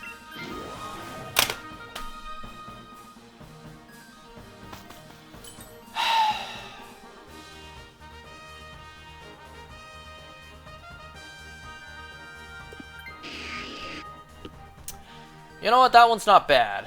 I was about to say, damn it, it couldn't have been literally any of the other two who swapped. But a Marsh Tomp, that's not bad.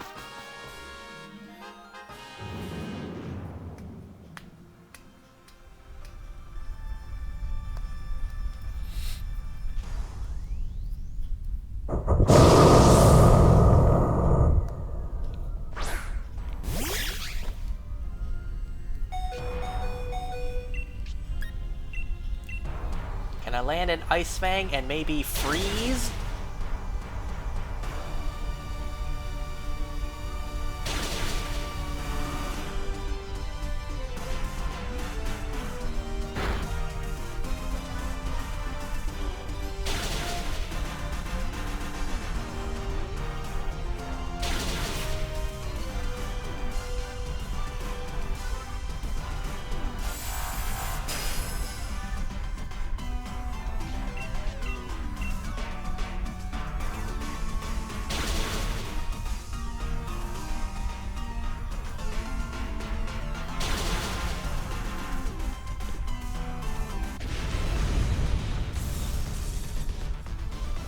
Wow, we actually made it through that round unscathed.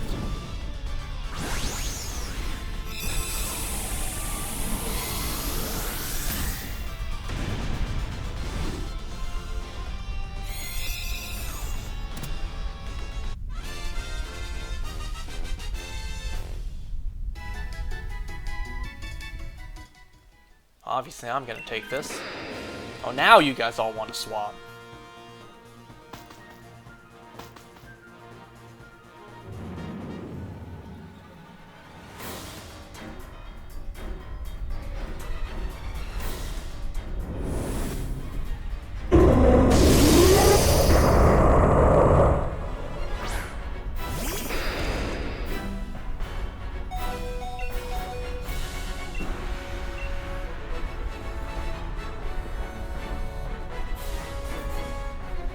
Well, maybe if I'm lucky, the Mud Slap lowering the accuracy will help us.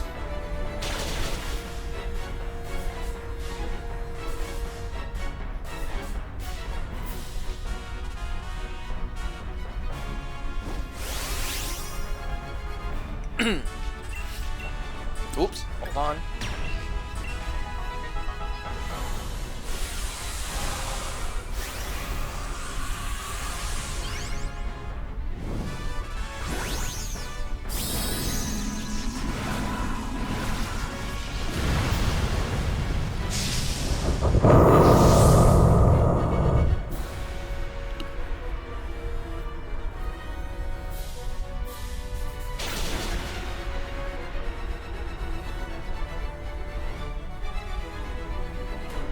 Damn, imagine if Hurricane landed and confused.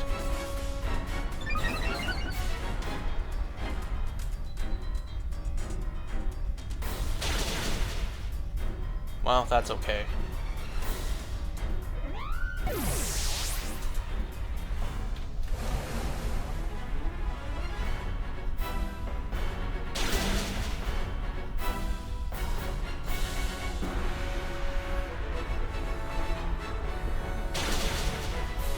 Well, that's okay too.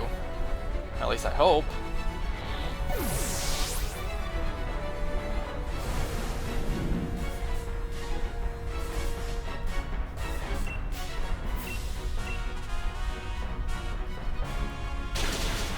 Oh, sweet!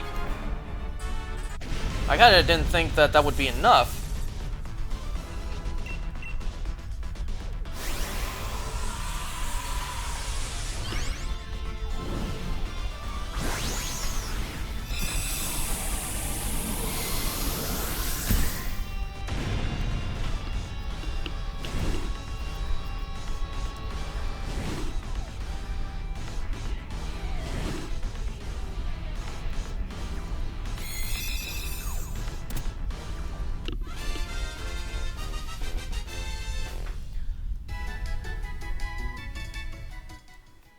Yeah! Aww.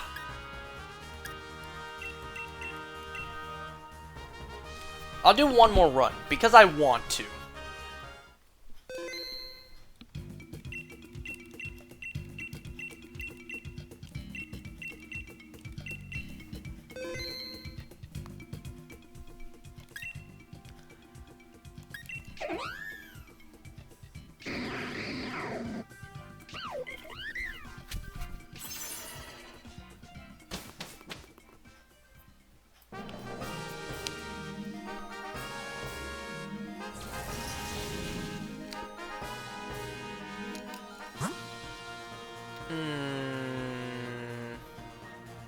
Okay, I see Pelipper, that's good. And then a ground type. I can swap for Bolton to use against Pelipper. Alright. We got our strat.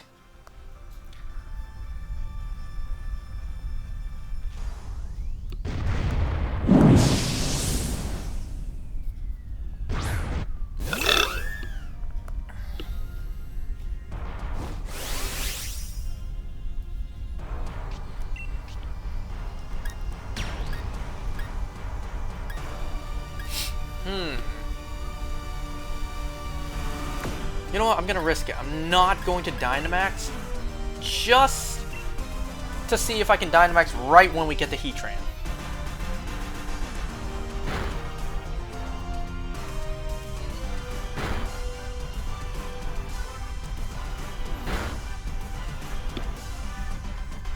For a second, out of the corner of my eye, I thought that Orbeetle was shiny because I saw the purple.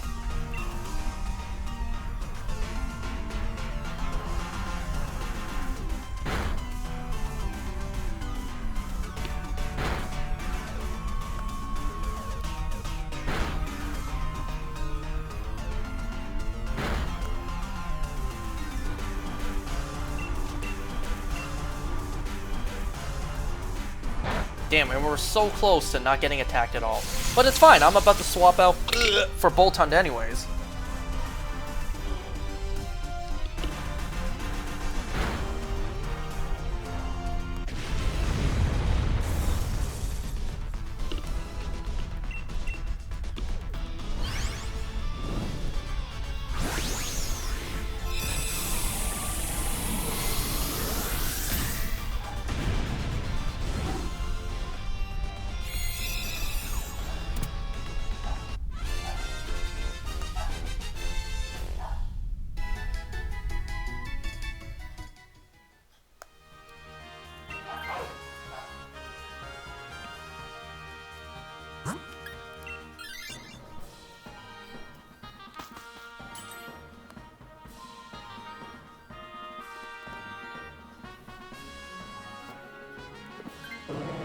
Ooh!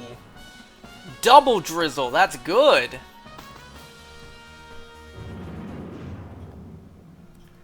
Remember when Drizzle was only for Kyogre?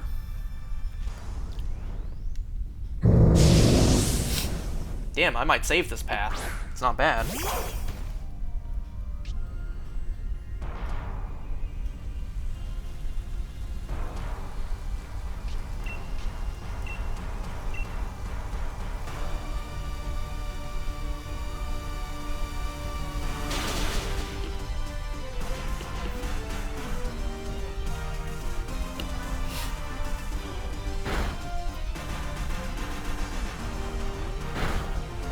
Okay, doing it on me is fine.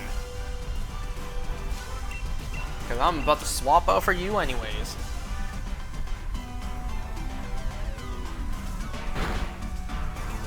Damn, I wish you didn't use quick attack there, but it's okay.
Why are you helping Chinchino? Why aren't you helping me?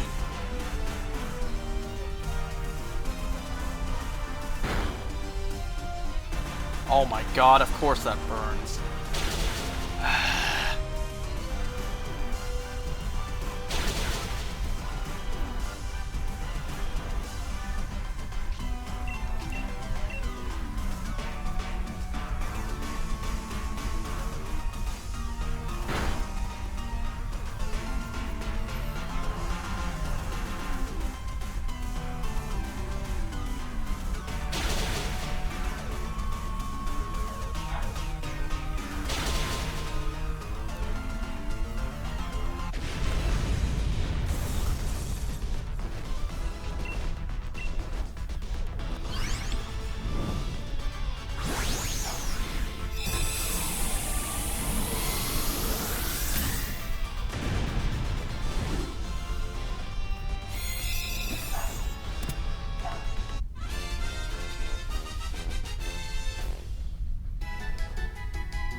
Damn it!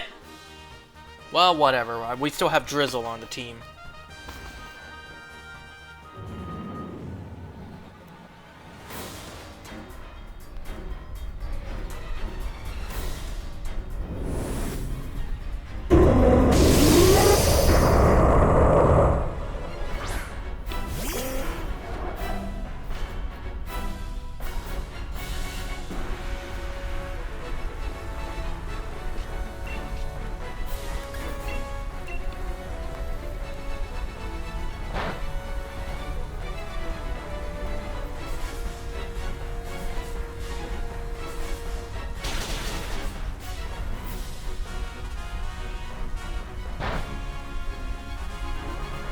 Damn, the only outlier here is Orbeetle.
Well, that's fine. One is down.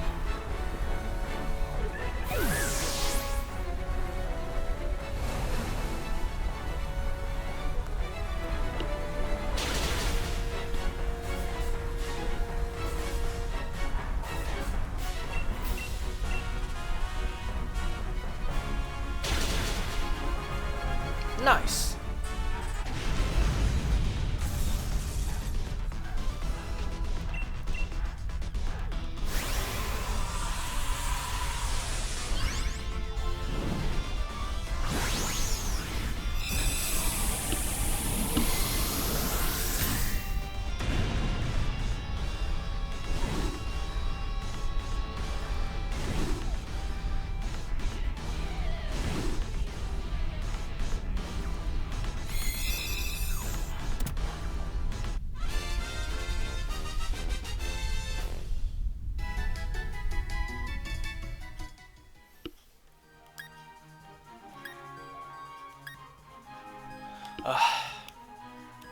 You know what? I'm going to keep this path for next time.